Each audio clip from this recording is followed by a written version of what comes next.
Abakunzi bacu murakarama.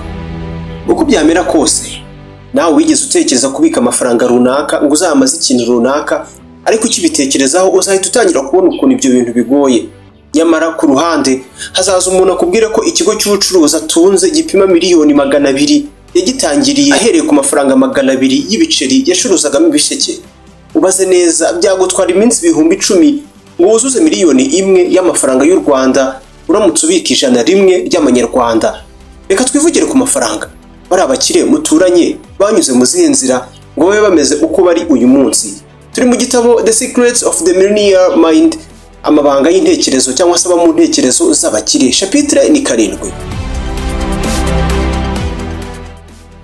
Nta kindi wongeyeho, nitwa Ismael Mugisha. Hano hakurikira ibiganiro, inkuru zigezweho kandi n'amasomo y'ubuzima. Kugira ujye ubona ibiganiro byacu byiza nk'ibi mu buryo bworoshye, reba munsi y'video ahagana iburyo ahantu handitse ijambo subscribe, uhakande. Aho ngaho urahakanda ubundi witurize, ntabwo uzongera gucikwa na rimwe. Tumaze kuba 13,000.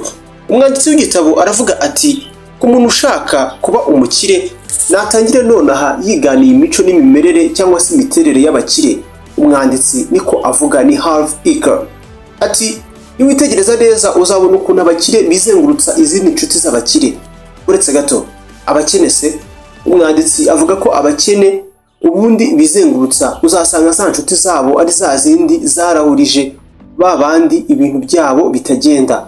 Ibaze abantu musangira icupa, bari ku ruhe rwego ubundi uganira n'abandi. Abantu umarana umwanya munini nabo bagira uruhare ku mitekerereze yawe kubyerekeye kukugera ku bintu bihambaye. Niba uganira ibiganiro bitarimo amafaranga n'abatagira amafaranga, ngira ngo amafaranga uzayakura he? Irindi banga, abakire bivuga neza, bishakira promotion, amanota, kandi bamamaza agaciro kabo, mu gihe abakene bo ntibita ku byo bakora. Bafite imyumvire ipfuye cyangwa se bagira imyumvire ipfuye kubyerekeye kugurisha no kwamamaza ibyo bakora. Nawe wigeze witegereza ukuntu abakire bagafashe aribo bamamaza ibikorwa byabo cyane?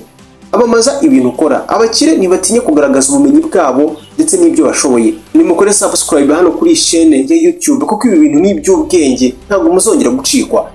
Itandukaniro rya 9, abakire ni banini kurusha ibibazo byabo, mu gihe abakene ari bato kurusha ibibazo byabo. Ubusobanuro, umukene iyo ageze mu kibazo yumva byamurangiriyeho, abakire agomba kubona igisubizo. Urumva itandukaniro? Umwanditsi avuga ko iyi ari imitekerereze ifasha mu kugenzura inzitizi duhura nazo mu buzima mu buryo bworoshye, aho kubaho mu bwoba n'ingaruka z'ibituzitira mu buzima.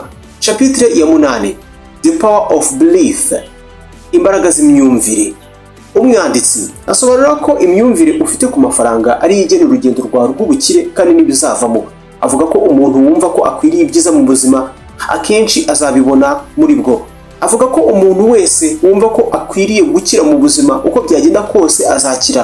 Umuntu utekereza ko agomba kuba umukire, birumvikana azafata imyanzuro n'ibikorwa bituma abigeraho.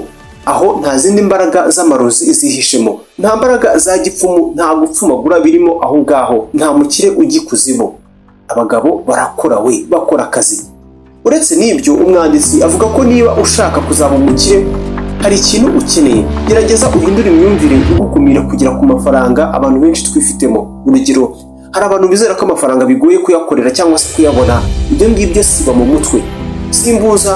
Usimbuze ko amafaranga atemberera iwawe byoroshye, ufitanye nayo umubano wihariye n'amafaranga. Ndakubwiza ukuri, iyi ni imyumvire izahindura imibereho y'amafaranga ubayeho.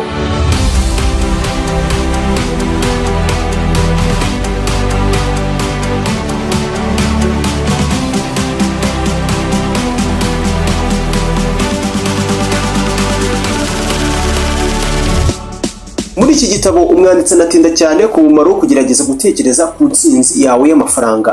Gutangira kujya ufata iminota mike ku munsi gutekereza uko bizaba bimeze igihe uzaba warageze ku ntego zawe z'amafaranga. Yemeza ko ari ibintu bizatuma ugira imyumvire myiza ku mafaranga ndetse ukagira umwete wo kubigeraho ndetse no kubikorera.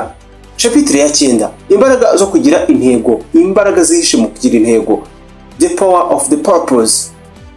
Asobanura ko kugira intego ihamye kandi ihambaye ari kimwe mu bintu byafashije abakire benshi kugera ku mafaranga n'ubukire batunze uyu munsi.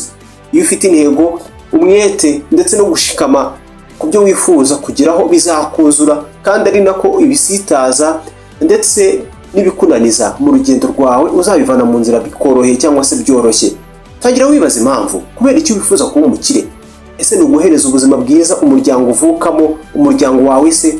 Yaba ari uko wifuza kugira uruhare rwiza mu kubaka isi? Urashaka kuzaba ikirangirire, ikimenya bose ku isi kubera amafaranga yawe? Impamvu iyo ari yo yose uzahitamo ifa kuzaba ituma ugira umwete. Umwanditsi kandi atugira inama yo guhitamo kuringaniza intego zacu z'amafaranga n'imico yacu ndetse n'ibyo dukunda, kuko bizadufasha kuguma mu murongo wa nyawo ndetse no kubigeraho. Urugero, ushobora kuba wifuza kugira amafaranga nyamara aho uzayakura bikaba bizagusaba ko uzanywa itabi, mu gihe mu ndangagaciro zawe kunywa itabi ari ikizira. Ntibizakunda, nibinakunda bizakugora, bizakuvuna. Ni amabanga yibera mu mitwe, mu ntekerezo z'abakire. Twize umumaro w'abantu muhorana, twize imbaraga zihishe mu myumvire, imbaraga zo kugira intego inyuma y'intego zawe z'amafaranga. Ndetse ubutaha tuzakomeza n'indi mico y'abakire yatugeza ku bukungu, natwe tukaba abajejetafaranga. Ugize icyo uvana muri iyi video, wibuke ukande like, birayifasha kugera ku bantu benshi. Ndetse gahunda ni imwe, nimukore subscribe muri benshi, nibyo biduheza umuhate n'imbaraga yo kubaha ibiganiro byinshi. Reka dusubire mu bindi biganiro. Ni Ismael Mugisha.